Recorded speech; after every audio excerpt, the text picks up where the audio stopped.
एक ऐसी शक्ति पर विश्वास किया जाता है जिसने इस सृष्टि को बनाया, जिसने इस कायनात को बनाया। सभी धर्म में ऐसी मान्यता है। वह जो बनाने वाला है, सृष्टिकर्ता, क्रिएटर, उसे अलग अलग धर्मों में अलग अलग नाम से पुकारा जाता है। सभी धर्म में लोग मानते हैं इस बात को। जैसे ईसाई धर्म में उसी सृष्टिकर्ता को गॉड या स्वर्गस्थ पिता कहते हैं। इस्लाम धर्म में अल्लाह या खुदा कहते हैं। अरबी में अल्लाह और फारसी में खुदा कहते हैं। चीन के लोग तितीन कहते हैं। यहूदी धर्म में जेहोवा कहते हैं। पारसी धर्म में अहुर मज्द कहते हैं। और सनातन धर्म में यूं तो अनेक नाम हैं, लेकिन मूल रूप से ईश्वर, परमात्मा, परमेश्वर या ब्रह्म कहते हैं।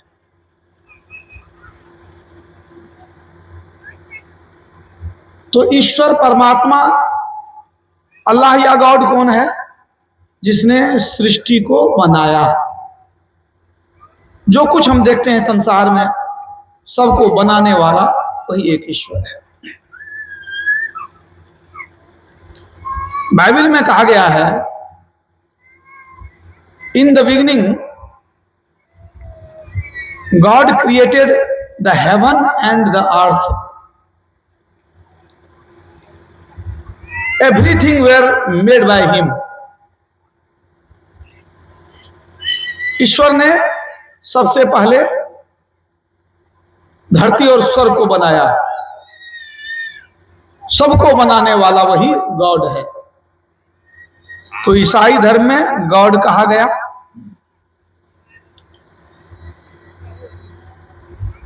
और इस्लाम धर्म में कुरान शरीफ और रूम पारा 21 सूरा 30 में कहा गया, अल्लाह ही इस सृष्टि को बनाने वाला है, वही इसकी पुनरावृत्ति करेगा।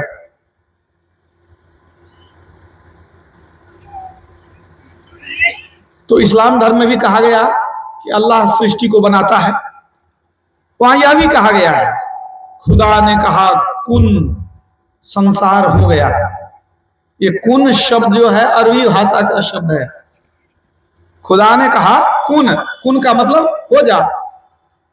खुदा ने कहा हो जा और संसार बन गया। ये भी कहा गया वहां। मतलब साफ है कि संसार को जो बनाने वाला है वो सर्वशक्तिमान है। उसी को अलग अलग धर्मों में, अलग अलग भाषाओं में, अलग अलग नामों से पुकारते हैं।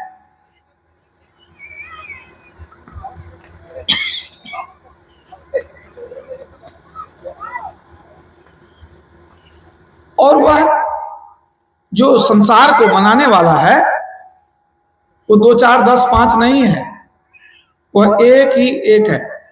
सभी धर्मों में यही कहा गया। अगर बाइबल पढ़ेंगे आप तो वहां कहा गया है, the lord our god, lord is one. हमारा प्रभु परमेश्वर एक ही एक है।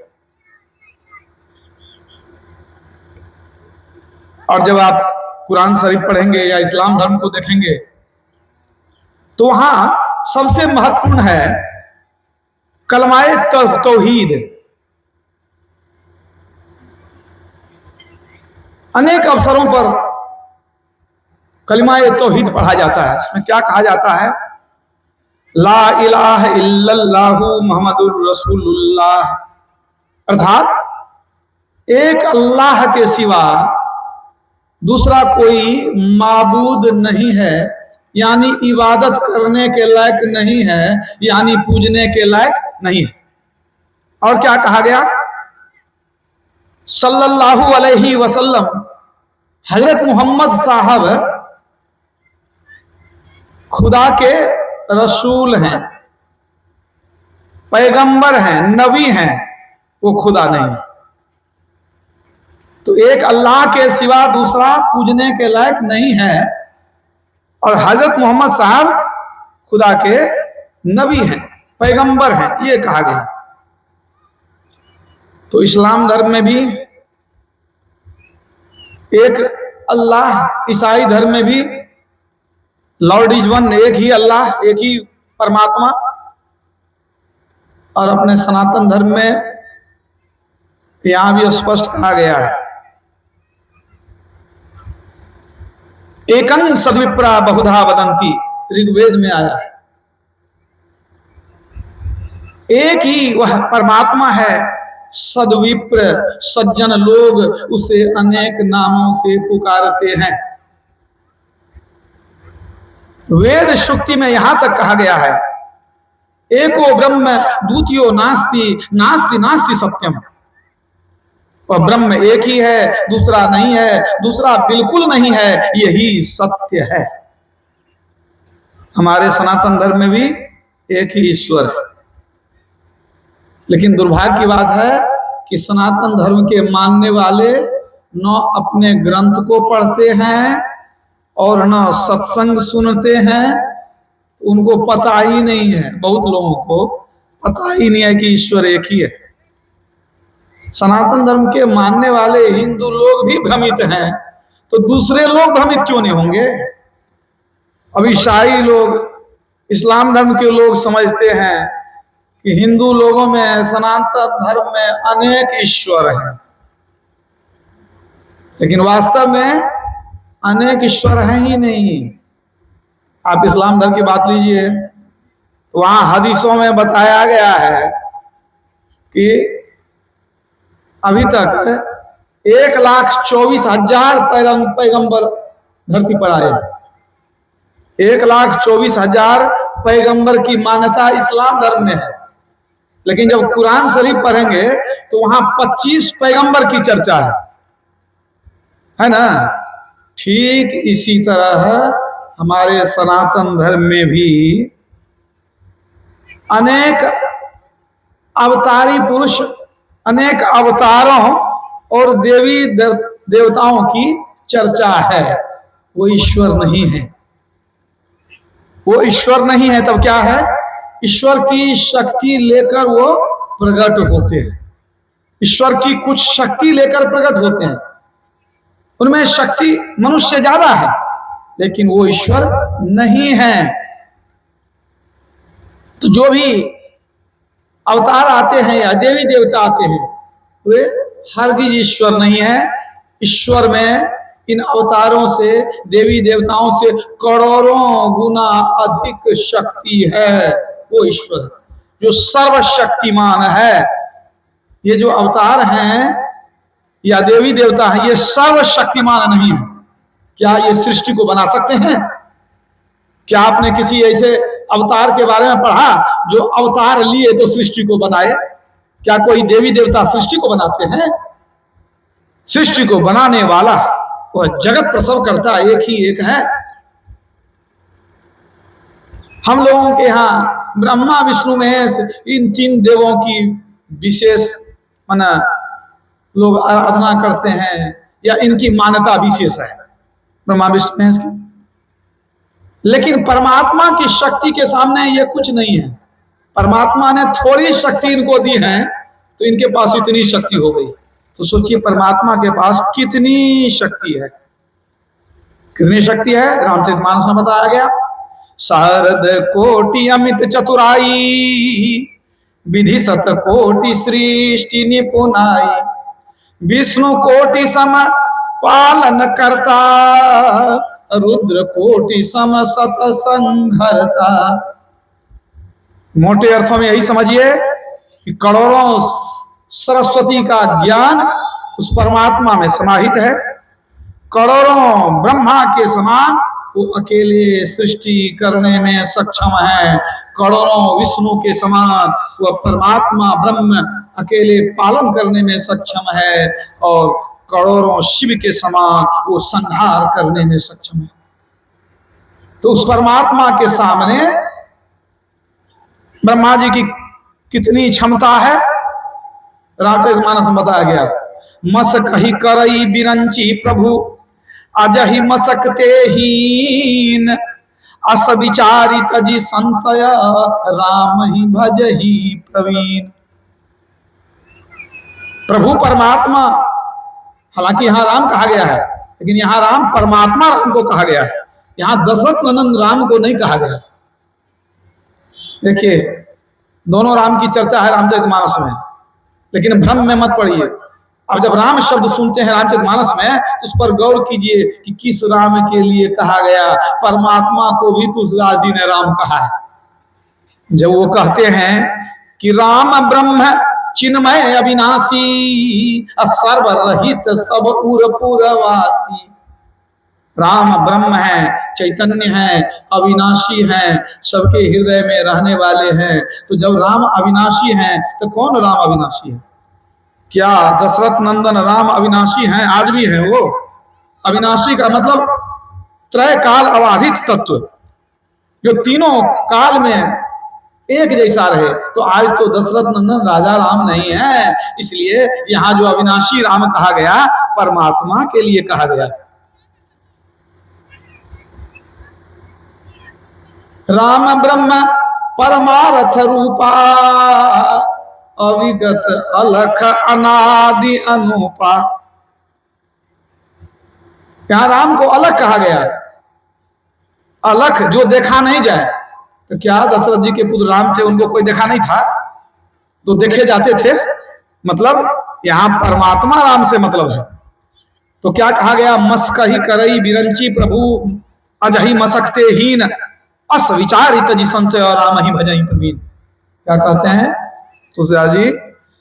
उस परमात्मा राम में कितनी शक्ति है कि वो चाहें तो मच्छर को ब्रह्मा बना सकते हैं, और एक मच्छर को, एक ब्रह्मा को पकड़ करके मच्छर से भी तुच्छ बना सकते हैं। मच्छर से हीन क्या हो सकता है? नाली का कीड़ा हो सकता है, पिल्लू, है ना? अगर वो परमात्मा ईश्वर चाहे तो ब्रह्मा को मच्छर से भी हीन बना सकते हैं। इसका मतलब वो ब्रह्मा के भी पिता हुए ना, वही परम पिता है जो हमको आपको पैदा किए, उसी ने ब्रह्मा विष्णु महेश को भी पैदा किया। और याद रखिए, ये ब्रह्मा विष्णु महेश उस परमात्मा को नहीं जानते हैं। कैसे नहीं जानते हैं? जैसे आप नहीं जानते हैं। क्या आप ईश्वर को जानते हैं? आपने, आपसे भेंट हुई है? नहीं हुई है। भेंट की हमारे गुरुदेव नानक साहब, कबीर साहब, सूरदास, तुलसीदास, उन्होंने भेंट किया। हम आप भी भेंट कर सकते हैं। हम लोग भी उसी रास्ते के पथिक हैं, कभी मिलेंगे।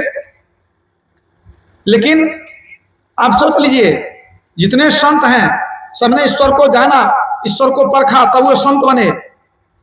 योग शिखोपनिषद में कहा गया, विद्यते हृदय ग्रंथि छिद्यन्ते सर्व संशया, क्षीयन्ते चास्य कर्माणि तस्मिन् दृष्टे परावरे। उस परे से परे ब्रह्म को देख लेने पर हृदय की गांठ गिरह खुल जाती है, सारे संशय मिट जाते हैं, सारे कर्म फल विनष्ट हो जाते हैं।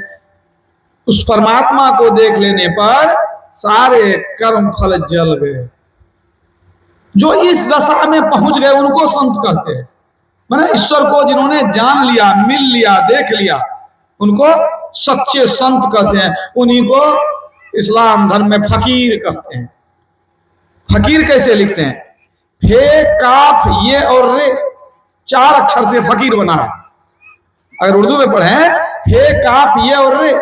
फे से फाका मन उपवास, काफ से कनायत यानी संतोष, फे काफ, ये से यादे इलाही, खुदा को याद करना। रे से रियाज, रियाज माने अभ्यास। क्या अभ्यास करेंगे? ध्यानाभ्यास करो सत्सदहि चातक दृष्टि बनाई हो। मरा कवा का अभ्यास, ध्यान को मरा कवा कहा जाता है। फकीर जो होते हैं वही संत हैं, सच्चे संत सच्चे फकीर एक ही होते हैं।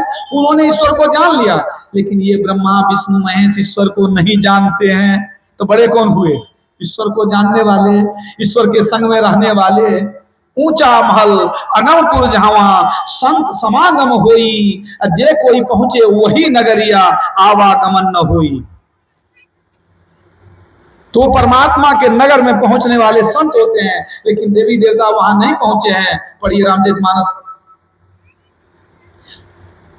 जग पे खन तुम देख निहारे, विधि हरि शंभु नचाव निहारे, त्यों न जान ही मरम तुम्हारा, और तुम्हीं को जान निहारा।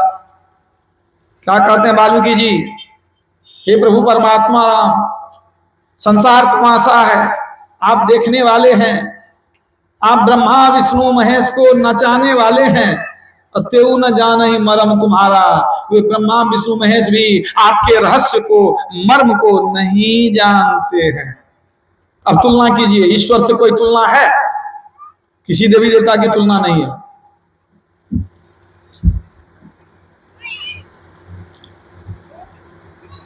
वेदांत ज्ञान में 3 तरह के सत्ताओं का वर्णन है।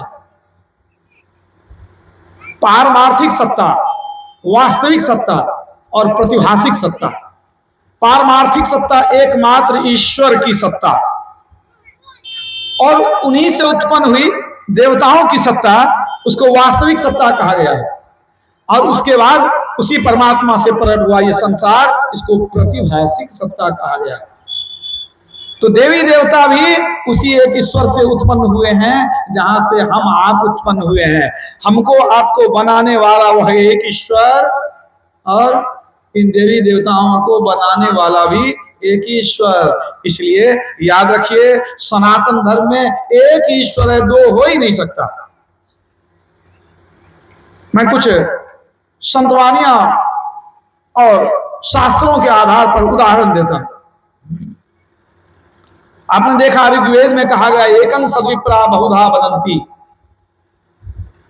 श्वेताश्वतर उपनिषद में कहा गया, एको देवः सर्वभूतेषु गूढ़ः सर्वव्यापी सर्वभूतांतरात्मा। वह एक ही एक परमात्मा है, सबके अंदर में रहने वाला, सबके हृदय में रहने वाला, वो 2 नहीं है। रामचरितमानस क्या कहता है? 2 ईश्वर है? नहीं। एक अनीह अरूपा नामा, अद्य सच्चिदानंद परधामा। वह एक है, 2 नहीं है। फिर दूसरे जगह कहते हैं, परवश जीव स्वबस भगवंता, जीव अनेक एक श्रीकंता। यहां श्रीकंता ईश्वर के लिए कहा गया, वह एक ही एक है, 2 हो ही नहीं सकता। कबीर साहब कहते हैं, सब आए वा एक से, डार पात फल फूल, अब खो बाकी क्या रहा, गही पकड़ा जब मूल। एक को पकड़ लिया, बाकी क्या रहा। फिर कहते हैं कबीर साहब, कबीर एक न जानिया तो बहु जानिया क्या हो, एक ते सब होता है, सब ते एक न होए। एक ने संसार को बना दिया, सब मिल करके उस एक को बना नहीं सकता। फिर कबीर साहब कहते हैं, मेरा साहब एक तू, दूजा कहीं न जाए, दूजा साहब ज्यों कहूं, साहब खड़ा रिसाए। परमात्मा कुपित हो जाएंगे अगर 2 ईश्वर कहते हैं। नानक साहब क्या कहते हैं, एको एक सो अपर परम परु परख खजाने पाईदा। वह एक ही एक है। सुंदरदास जी कहते हैं, एक सही सबके उर अंतर, ता प्रभु को कहो क्यों नहीं ध्यावे। वह एक ईश्वर जो सबके अंदर में है, उसकी भक्ति क्यों नहीं करते हो। एक सही सबके उर अंतर, ता प्रभु को कहो क्यों नहीं ध्यावे। संकट माही सहाय करे पुनि, सो अपनो पति क्यों बिसरावे। संकट में साथ देने वाला वही एक ईश्वर है,